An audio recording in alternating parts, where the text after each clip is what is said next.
Tessalonicenses, por favor. Fiquei nesse negócio de entra e sai de sala com ar-condicionado, cemitério quente, enfim. A garganta começou a dizer assim, ó, vou te incomodar um pouquinho, mas vai dar tudo certo. Falar devagarinho. Uma curta reflexão para a gente se preparar para a ceia.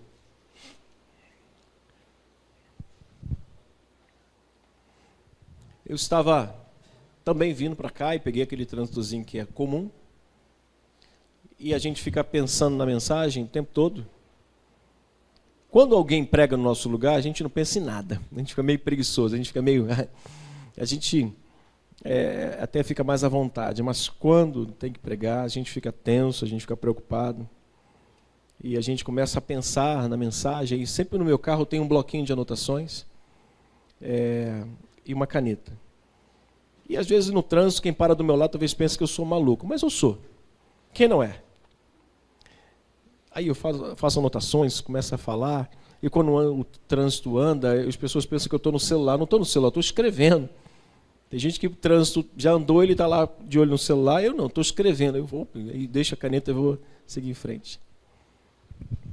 E quando eu lembrei dessa igreja e estudei sobre ela um pouquinho mais, nada me tirou da ideia de que se Cristo tivesse incluído a igreja em Tessalônica nas 7 igrejas da Ásia Menor, onde ele envia João para relatar, para escrever e trazer um diagnóstico de como estavam aquelas igrejas, possivelmente, não vou dizer certamente, mas possivelmente, ele entraria junto com Esmirna e com Filadélfia.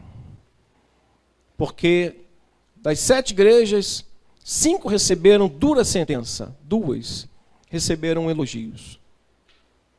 E possivelmente, se houvessem 8 e Tessalônica fizesse parte da igreja da Ásia Menor ali, no contexto das cartas de João, Tessalônica talvez receberia o mesmo diagnóstico de Esmirna e também o mesmo alerta, o mesmo encorajamento que recebeu Filadélfia. Qual foi a recomendação de Jesus através de João à igreja de Filadélfia? Conserva o que tens, para que ninguém tome a tua coroa. Se fizesse parte, talvez, em suma, a mensagem para Tessalônica, vinda da parte de Paulo, seria esta: conserva o que vocês têm. Por quê? Porque essa igreja tinha sido fundada pelo apóstolo Paulo, e essa igreja estava crescendo. Paulo, quando prega nessa cidade, os irmãos acolhem a mensagem do apóstolo Paulo do Evangelho de Cristo, e essa igreja passa a ser um perfil, passa a ser um grande modelo de fidelidade, de obediência, de santidade, e isso passa a repercutir nas regiões vizinhas. E a igreja cresce, a igreja toma proporção. Cria-se uma ideia de que aquela igreja era perfeita, mas não era perfeita, mas era uma igreja caminhando para a perfeição. Uma igreja muito acolhedora, muito amiga, muito parceira. Os irmãos, de fato, amavam uns aos outros. Só que, no decorrer de toda a história, essa igreja começa, irmãos, e isso é muito comum no mundo espiritual. E Paulo vai dizer isso em 2ª carta dele a Timóteo. A todos que desejam viver piedosamente em Cristo, um dia serão perseguidos. Ah, pastor, estou sendo tão perseguida ou perseguido, estou enfrentando tantas lutas. Eu imagino que você deva estar vivendo em santidade. Eu imagino que você deva estar se esforçando para viver um cristianismo autêntico. Eu imagino que você esteja lutando para todos os dias viver uma vida devocional correta. Eu imagino que você tenha uma prática de oração muito boa, muito disciplinada. Eu imagino que você seja alguém que onde as pessoas passam, falam assim, verdadeiramente ali vai um homem de Deus. Por isso, não espere outra coisa do reino do inferno, senão lutas e perseguições. Do contrário, você está vivendo como o mundo quer.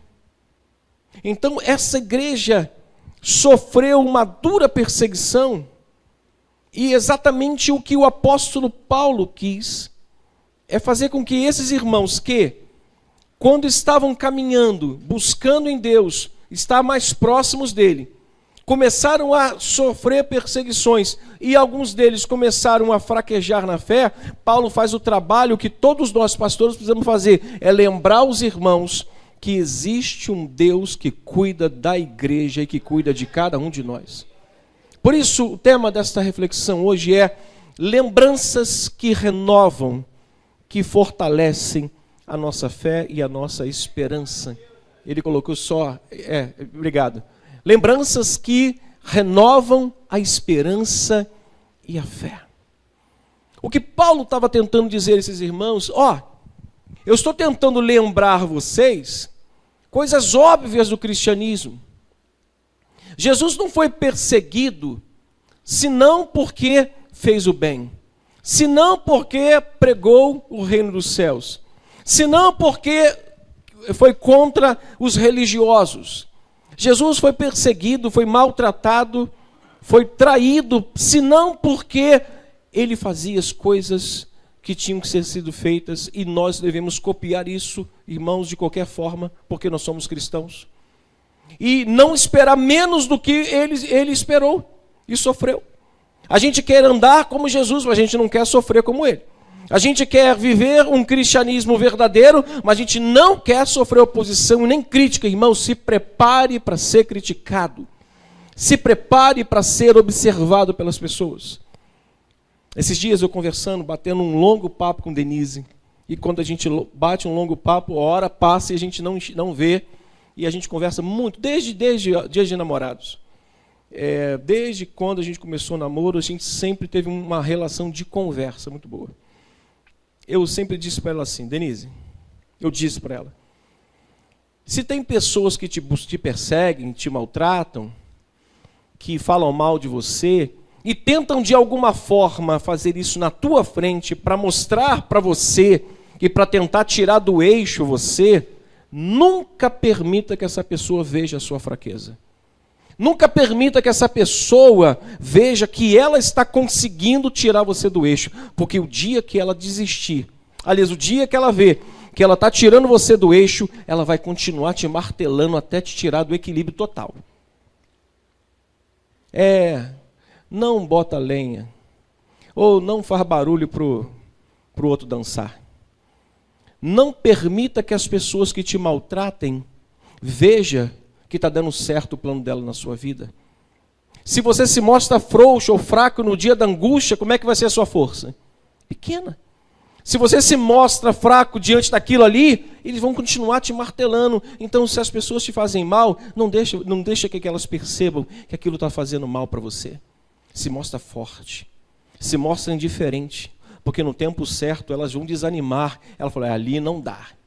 Com Anderson não dá. Eu tento tirar ele da graça, mas ele não... Irmãos, para me tirar da graça é muito difícil. Eu sou um cara muito paciente, mas não tenta. Não tenta muitas vezes, porque você bate... É igual o menino que minha esposa trabalhava no CIEP. Ela era professora. Aí o menino achou um 22 do pai dele enferrujado, municiado. Aí foi pro banheiro e ficou assim pro menino, tic, tic, tic, tic. Aí o tambor, umas 3 vezes, tic, tic, tic, tic, tic, e o tambor só rodando e o projetil lá quietinho. Daqui a pouco, pá! Pum! Na barriga do menino. Levou para a posse, o menino morreu. No outro dia, o menino que atirou, o filho que morreu, era filho de um traficante. O menino que atirou apareceu morto na porta da igreja, na porta da escola. Então, fica rodando até atirar. Então, não faz isso. Meus irmãos, essa igreja estava caminhando e o inimigo estava ali usando artifícios de alguma forma para tentar paralisar, para tentar tirar a esperança e a fé. O inimigo, irmãos, usa vários artifícios para tentar paralisar ou até derrotar um cristão. E um desses artifícios é o sofrimento, é a perseguição, como fez com Jó, como aconteceu com Paulo na Ásia, como aconteceu com Daniel na Babilônia, como fez com essas igrejas da Ásia Menor que eu acabei de mencionar. Irmãos amados, se o inimigo conseguir nos convencer, se Ele conseguir ao menos que uma sementezinha dele bata na nossa mente e comece a germinar por meio das lutas que a gente atravessa, por meio das tribulações, e que convencer-nos que nós estamos sozinhos e Deus não está agindo e não agirá a nosso favor, certamente Ele vai conseguir enfraquecer e desestimular a nossa fé. Então não permita que em momento nenhum o inimigo consiga te convencer de que Deus não é com você. Não permita. Blinde a sua mente, blinde o seu coração, porque Deus é por nós. E se Deus é por nós, irmãos, não tem luta, não tem perseguição. A fé daqueles crentes, de todos aqueles irmãos ali, estava sobre forte ataque, assim como a sua.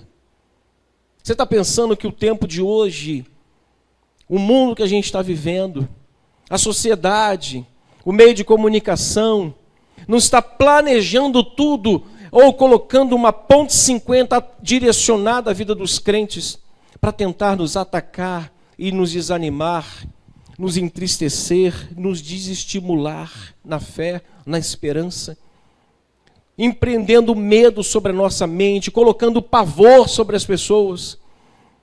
Ninguém mais fala de Covid, agora só dengue. Agora só dengue. E leva seu filho para vacinar. Está amarrado vacinar meu filho com dengue, com vacina da dengue? Se você quer vacinar, problema seu. Eu não vou vacinar meu filho por causa de dengue. Eu compro muito repelente, boto muito... E não estimulo ninguém a ir, mas também não estimulo ninguém a não ir. Mas isso, irmãos, é uma arquitetação do diabo para amedrontar as pessoas e fazê-las não lembrar de que Deus é por nós. A fé deles estava sob forte ataque. E baseado nisso, Paulo vai lembrá-los. Paulo vai revelar a eles o que faz Deus, ou o que Deus faz quando a fé da igreja está sob ataque. O que Deus faz? Aí Paulo vai lembrar eles nesta carta. Os irmãos estão sofrendo, estão desanimados, estão perdendo a fé e a esperança. Os irmãos que lá atrás recebem elogios da parte de Paulo, que Deus tinha abençoados através da palavra, e eles agora têm uma fé operante, ou seja, a fé de vocês é uma fé atuante, modelo.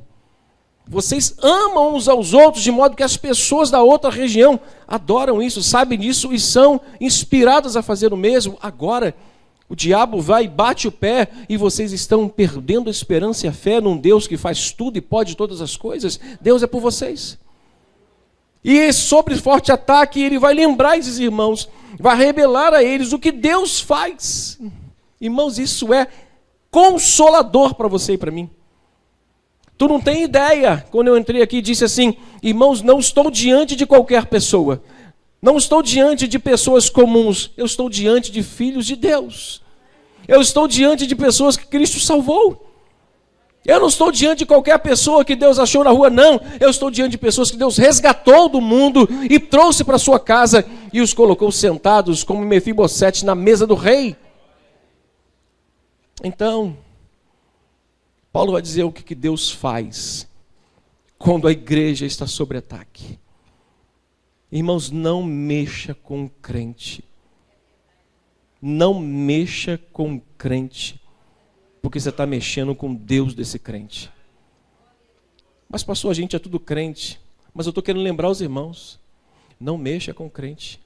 Porque assim como Deus não quer que ninguém mexa com você, não mexa com outro crente. O que Deus fez lembrar, o que Paulo fez lembrar a eles, é o que Deus faz. No meio de tudo isso, a aflição vem, o medo vem, a ansiedade vem, a inquietação vem, a dúvida vem, mas em Deus não tem isso. O que acontece com a gente aqui mentalmente não acontece com Deus no trono da sua glória. Ele não se abala quando ele vê a igreja perseguida. Ele não se abala quando vê um crente perseguido. Ele faz. Ele age. E é exatamente isso que o apóstolo Paulo vai mostrar no versículos 3 e 4. Um Deus que continua em atividade. Diga comigo: Deus nunca para em meio às lutas que a sua igreja enfrenta. que Paulo vai dizer aqui no versículo 3 e 4? Olha o que ele vai dizer, 2 Tessalonicenses 3 e 4, ele vai dizer: irmãos, cumpre-nos dar... Acharam? Irmãos, cumpre-nos dar sempre graças a Deus, no tocante a vós outros, como é justo, pois a vossa fé cresce sobremaneira, o vosso mútuo amor de uns para com os outros vai aumentando. Olha, Paulo está lembrando ele o seguinte: ó, vocês estão lembrados de uma coisa? Ou a perseguição vocês ficaram meio cegos e meio burrinhos? Desculpa a expressão. Rapaz, a perseguição está vindo e Deus está continuando a fazer vocês crescendo. Vocês estão apanhando, mas ó, vocês estão crescendo. A fé de vocês está indo lá para cima. Irmãos, é na luta que a gente cresce. É no meio do sofrimento que a gente começa a ganhar músculos espirituais. E Paulo está dizendo isso, está lembrando a eles, revelando a eles o que Deus faz quando a gente está passando por forte luta. E ele vai continuar a tal ponto, leia comigo, que nós mesmos nos gloriamos de vós nas igrejas de Deus. Olha só, eles estão enfrentando lutas, eles estão enfrentando perseguições, eles estão desanimando na fé e na esperança, mas Paulo está dizendo: Deus está trabalhando. Deus não para de trabalhar, mesmo que um crente esteja sofrendo. Deus continua em atividade, Deus continua em ação. Ele vai a tal ponto que nós mesmos nos gloriamos nas igrejas de Deus, à vista da vossa constância e fé em todas as vossas perseguições e nas tribulações que suportais. Irmãos, se tem uma das coisas que a igreja atual, vou colocar aqui, que a igreja atual deixou de pregar, é a bem-aventurança dos perseguidos. Quem pregou sobre isso? Quem falou sobre bem-aventurados perseguidos por causa do meu nome? Não. Bem-aventurados são os que vitoriosos. Bem-aventurados são os que são empregados. Bem-aventurados são aqueles que não choram. Hoje não se fala mais em bem-aventurança dos que choram. Não se fala mais bem-aventurança dos que passam por perseguições. Não se fala alegrai-vos, exultai, porque é grande o vosso galardão, quando vos mentindo em seu nome, disserem todo mal contra vós outros. Não. A igreja atual hoje não prega mais sobre isso. Dessas bem-aventuranças, irmãos, às vezes nós ficamos assustados. Quando a gente prega, está amarrado esse negócio de falar que a perseguição vai me fazer crescer. Eu não quero perseguição para crescer. Eu posso crescer por outros meios. Mas Deus continua agindo, irmãos, independente de como nós estamos enfrentando a vida cristã aqui nesta terra. Deus não para de agir. Paulo estimula, irmãos, aqueles crentes, aqueles irmãos, lembrando que Deus estava fazendo uma grande obra no meio deles. A fé deles estava crescendo, a comunhão entre eles estava em crescimento contínuo. Você leu isso comigo no 3 e 4. A fidelidade deles nas perseguições era motivo de Paulo dizer assim: louvado seja Deus. Como é bom a gente vê um cristão. Como é que você está? Cristão sunamita. Vai tudo bem. Cristão que olha e... pastor, não está nada bom, mas Deus tem promessa. Quem falava muito isso para mim era o pastor Carlos Alberto, o pai do Caio da juventude. Carlos Alberto me viu, jovem ainda. Ele dizia: Tavinho, está difícil, mas Deus tem promessa. Diga comigo, está difícil, mas Deus tem uma promessa. Paulo então está lembrando eles, irmãos, e o que eu quero fazer aqui hoje com os irmãos é lembrar o que Deus faz por você. E vai continuar fazendo, independente se você está sofrendo ou não. Deus faz, irmãos. A fé deles estava crescendo, a fidelidade, a comunhão entre eles. Constantemente pensamos que Deus não age, não está trabalhando, não está em atividade quando enfrentamos lutas e pensamos até que somos os cavaleiros solitários da jornada, mas não somos. Não somos os cavaleiros solitários, nós temos um Deus que está à nossa frente, porque se não fosse o Senhor que estivesse conosco, nós nem aqui estaríamos, irmãos. Na verdade, a nossa fé cresce por meio da palavra, mas a dor acaba se tornando, a tribulação acaba se tornando o grande parceiro da gente. Esses dias em casa, depois da pregação de domingo, a Denise falou assim, cara, tu lembrou da Márcia? Eu disse, como é que eu vou me esquecer dos momentos mais sombrios da minha vida? A Márcia foi uma mulher que a Denise me levou para ouvir, para fazer uma oração. Era aquelas irmãs que tinham uma casa de oração. E a Márcia, ela não foi só uma mãe espiritual para mim. Ela foi uma grande profetisa. Ela disse, meu irmão, a Denise até falou assim, eu não quero rever a Márcia, eu quero rever a Delba. Delba foi a irmã que dizia para a Denise assim, quando eu estava aprontando no mundão ainda, e a Denise orando por mim, a Delba falava assim, o meu amigo Otávio, ela nem me conhecia, o meu amigo Otávio um dia vai ser um grande homem de Deus, ainda vai pregar a palavra. E eu estava lá com a cara mergulhada no mundão, irmãos. E Denise lá orando por mim, até que a Delba leva a Denise na Márcia, e Denise me leva na Márcia, e a Márcia para na minha frente e fala assim, Deus cortou um laço na sua vida hoje, porque eu estava com 2 amigos me levando para o mundo, e eu ia me perder. Podia não estar aqui hoje, mas Deus salvou a minha vida. E eu lembrando disso, você lembrou da Márcia? Eu falei, como é que eu vou me esquecer dos momentos obscuros da minha vida, que foi através desse momento obscuro que eu vim conhecer a Deus como Ele de fato é. Não despreze os dias maus na sua vida, porque eles fortalecem, eles são parceiros nossos para o nosso crescimento espiritual. É um componente importante para moldar o seu caráter. Crente que fica pedindo, Senhor, como a oração daquele irmão, que a minha... Jonadab, não é Jonas, não. Jabes, a oração de Jabes. Senhor, que não me venha tribulação, que as minhas tendas se estendam, que tudo vá bem. Problema não. Esse crente tem que tomar... Deixa quieto. Tem que tomar uma coça de oração. Louvado seja Deus, irmãos. Uma vida muito fácil, um cristianismo muito fácil, pode nos levar a uma vida muito pequena diante de Deus, muito superficial. Uma vida que a gente só quer viver nas nuvens, pode nos levar a viver uma vida muito rasa com Deus.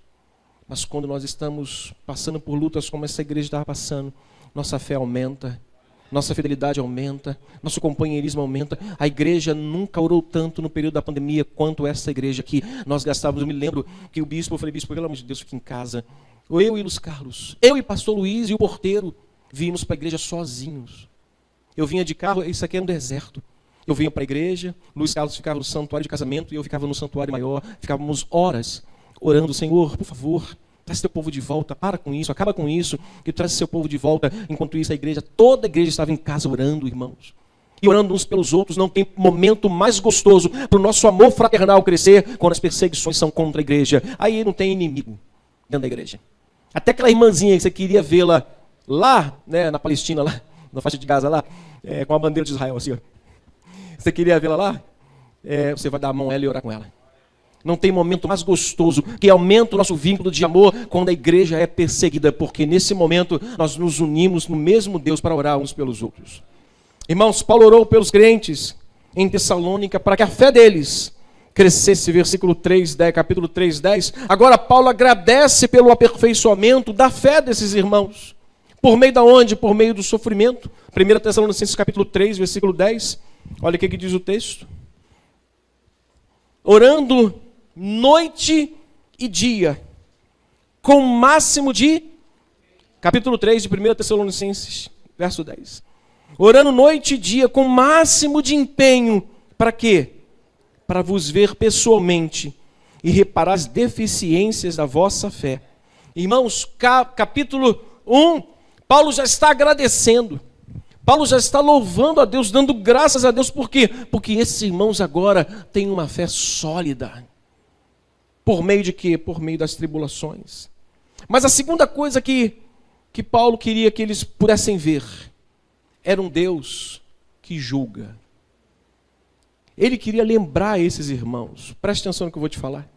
Paulo quis lembrá-los que Deus está em atividade. Mas Paulo também quis lembrar esses irmãos que Deus julga. Diga comigo, Deus julga. Olha o versículo 5. Leia com calma. Sinais evidentes do reto juízo de Deus, para que sejais considerados dignos do reino de Deus, pelo qual, com efeito, estáis sofrendo. Se de fato é justo para com Deus que ele dê em paga tribulação aos que vos atribulam. E a vós outros, irmãos de Tessalônica, que sois atribulados, o quê? Alívio juntamente conosco.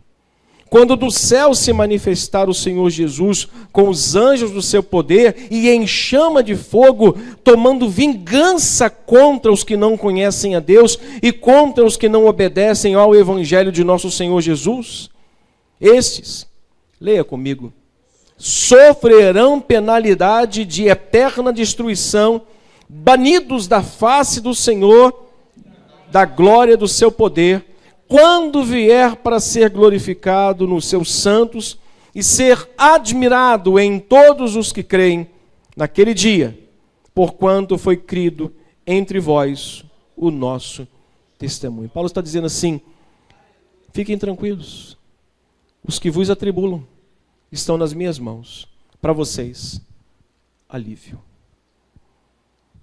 Paulo quis lembrá-los que eles eram especiais, que tinham Deus, que julga aqueles que perturbam a paz da igreja. Eu finalizo, irmãos. Por pior que seja a tribulação, a perseguição e as lutas no presente para um cristão, seu futuro diante de Deus é mais do que garantido.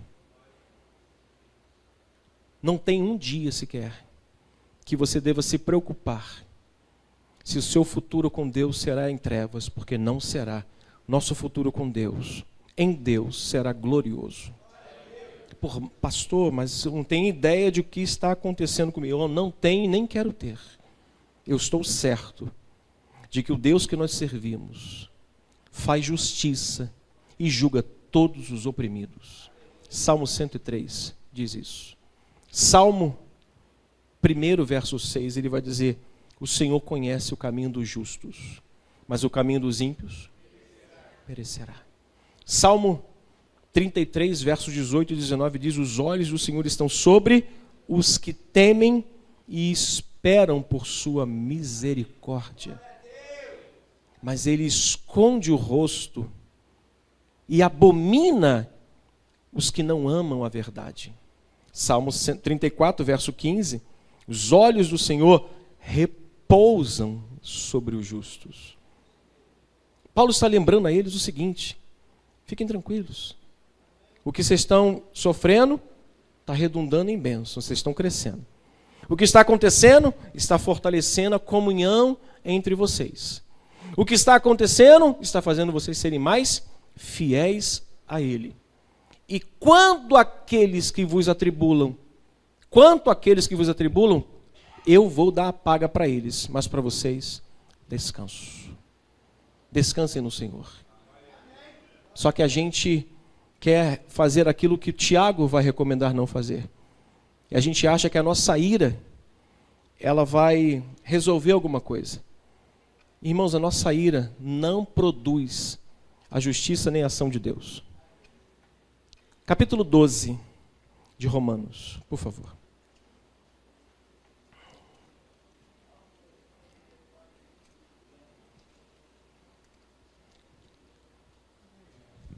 Verso 17. Já estou terminando.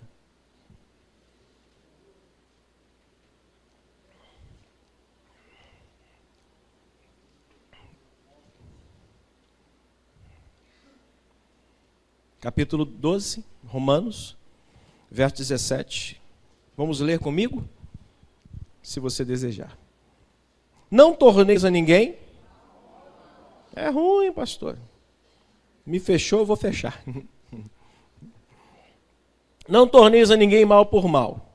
Esforçai-vos por fazer o bem perante todos os homens. se possível, quando depender de vós outros, tende paz com todos os homens. Não vos vingueis a vós mesmos, amados, mas dai lugar à ira. Por quê?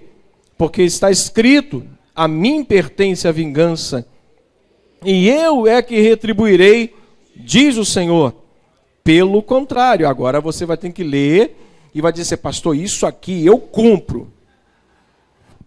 Eu cumpro esse negócio, esse mistério aqui, eu cumpro. Se teu inimigo tiver fome, olha lá, hein? Se teu inimigo tiver sede, fazendo isto, amontoarás brasas vivas sobre a sua. Não te deixes vencer do mal, mas vença o mal com o bem. Como é que fica esse mistério, pastor? Como é que fica esse mistério de fazer bem ao quem me faz mal? Vamos figurar isso com uma grande churrascada. A gente faz um churrasco. Eu vou deixar você com a brasa e eu vou ficar com a carne. Você pega aquela brasa viva e põe sobre a cabeça daquele que te fez mal. O que você está fazendo com ele? Você está fazendo com que ele fique com a cabeça quente e não você pela prática do bem. Quando você faz bem a uma pessoa que te fez mal, quem esquenta a cabeça é ela, não você. Você é comparado exatamente a Cristo, que amou os seus algozes, que perdoou os seus opressores. É isso que Paulo está dizendo, quando a gente faz bem a quem nos faz mal, nós colocamos brasa viva sobre a cabeça delas. Elas que vão ficar sem dormir, elas que vão desistir de você. Lembra que eu falei para os irmãos, não deixe ninguém ver a sua fraqueza, não deixe ninguém saber que você está aceitando a luta, a perseguição dela e a implicância dela. Quanto mais você ficar chateado com quem te persegue, mais ele vai te perseguir. Já viu aquele tipo de gente que gosta de ficar te espizinhando e você detesta essa pessoa? Ela vai continuar te espizinhando. No dia que ela vier na tua direção te espizinhando, dá um abraço nela. Se teu inimigo tiver fome, dá de beber. Se tiver sede, dá de comer ou dá de beber. E assim vai se fazer amontoar brasas vivas sobre tua cabeça. O que Paulo está dizendo, irmãos, é que os sofrimentos deles era uma prova evidente de que Deus era justo e realizaria tudo o que havia prometido a eles. O que Deus prometeu a eles?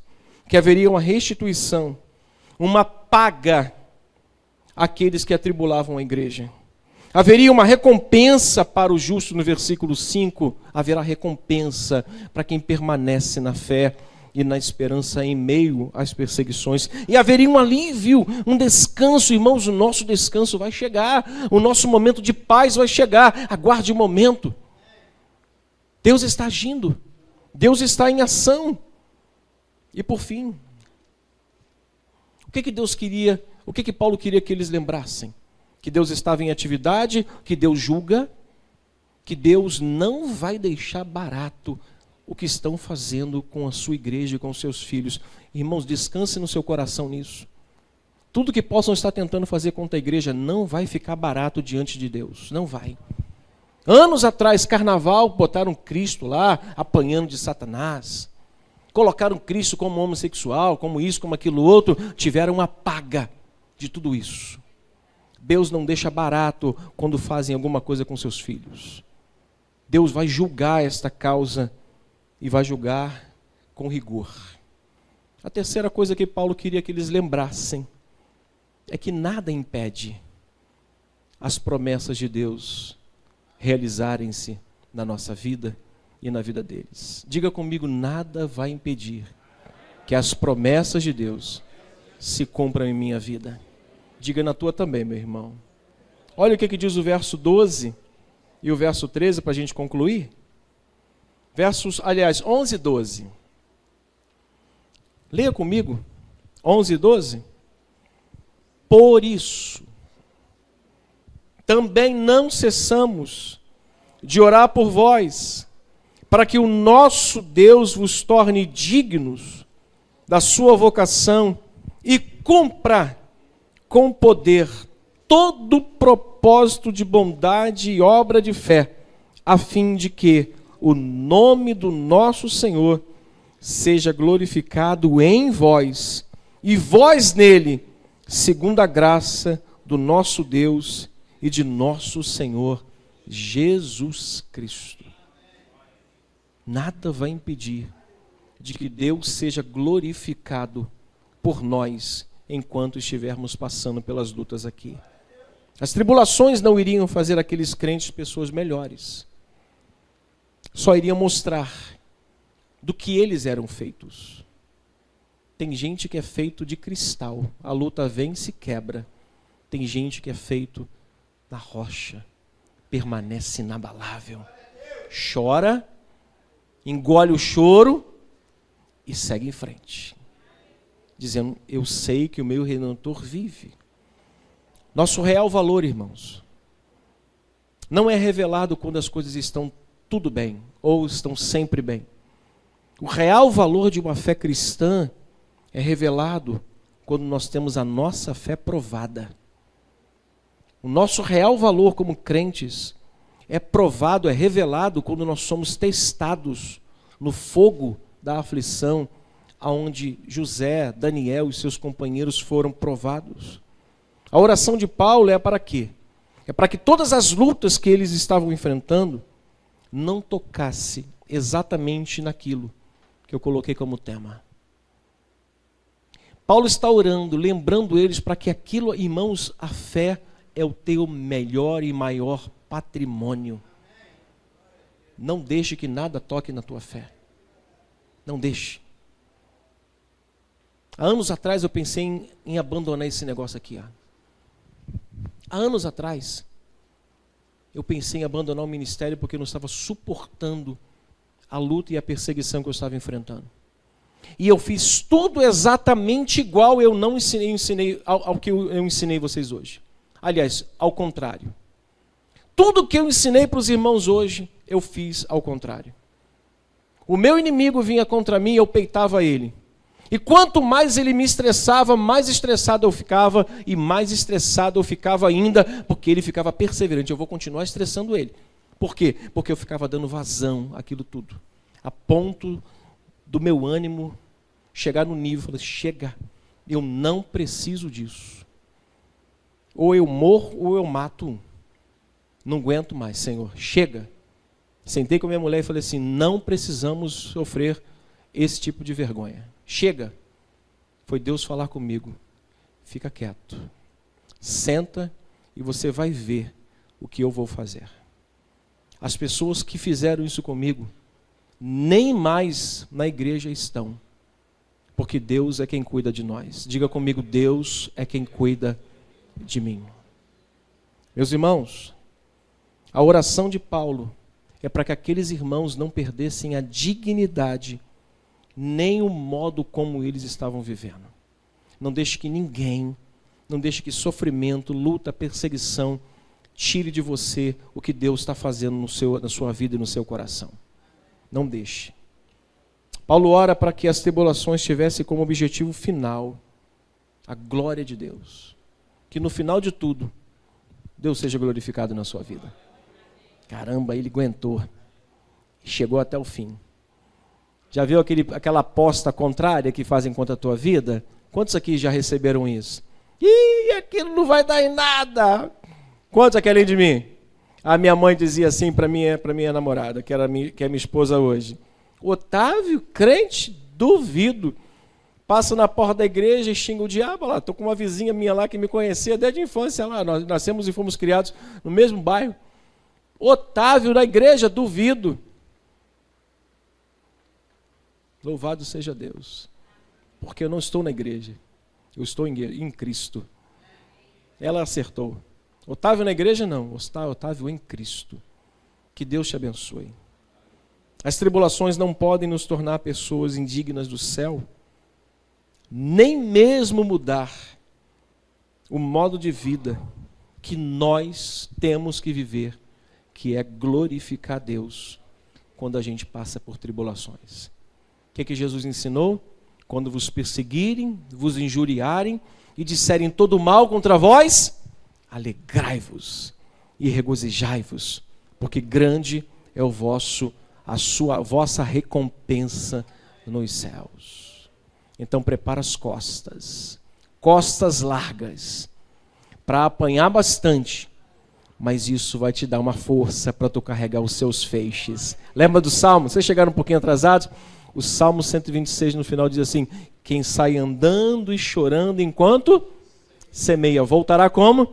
Voltará com júbilo, trazendo os seus feixes. Prepara as costas para apanhar, porque elas vão ficar fortes para você carregar os feixes de bênção na sua vida. Amém, irmãos? Fica com essa palavra em nome do Senhor. Nosso Pai,